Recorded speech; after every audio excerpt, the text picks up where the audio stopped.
দুই নায়িকাকে পাশে নিয়ে নিজের নতুন সিনেমা প্রিন্স দেখলেন শাকিব খান। পরপর এলো স্বীকারোক্তি, আক্ষেপ আর দুঃখ প্রকাশের ঘটনা। ঈদের অন্যতম সিনেমা প্রিন্সকে ঘিরে দর্শকের প্রত্যাশা আর বাস্তবতার ফারাক নিয়ে এবার খোলামেলা কথা বললেন ঢালিউডের এই শীর্ষ তারকা।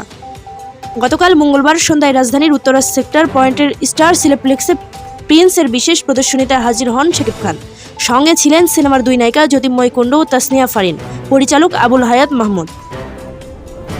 প্রিন্স সিনেমার দেখার পর আয়োজিত সংবাদ সম্মেলনে ব্যর্থতার দায় স্বীকার করেন তিনি। শাকিব খান বলেন, আমি 30টিরও বেশি গল্প শুনি, একটি গল্প পছন্দ করি, বলতে গেলে সারা বছরই গল্প শুনি, এরপর একটি গল্প পছন্দ করি, কিন্তু প্রিন্সের সেটি হয়েছে সেটা একদম ভিন্ন।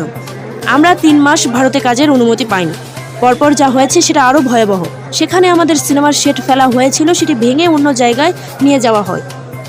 এখানেও অনেক সময় চলে গেছে, ফলে ঈদের আগের দিন পর্যন্ত আমাদের কাজ করতে হয়েছে, যার কারণে সময়ের অভাব হয়েছে, অনেক ত্রুটি।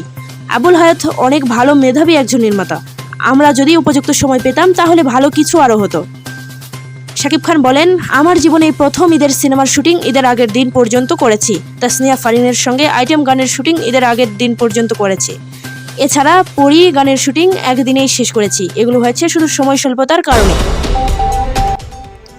প্রযুক্তিগত দুর্বলতার কথাও স্বীকার করেন শাকিব। সাউন্ড, কালার, গ্রাফিক ও ভিএফএক্স এর ঘটনাটির কথা উল্লেখ করে বলেন, মুক্তির পর প্রথম 5 দিন মাল্টিপ্লেক্সে সিনেমাটি চলেনি, যা বড় ধরনের ক্ষতির কারণ হয়েছে। কিন্তু এই 5 দিন সবচেয়ে ভালো কোনো সিনেমা ছিল বলতে গেলে প্রায় কোনোটাই ছিল না। তার মানে আমাদের বড় সিনেমার দরকার।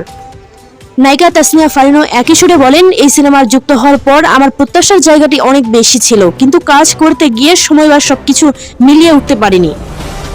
তবে অনেক বেশি আমার জায়গাতে চেষ্টা করেছি। আশা করি ভবিষ্যতে সুযোগ পেলে এর থেকেও ভালো কিছু করব।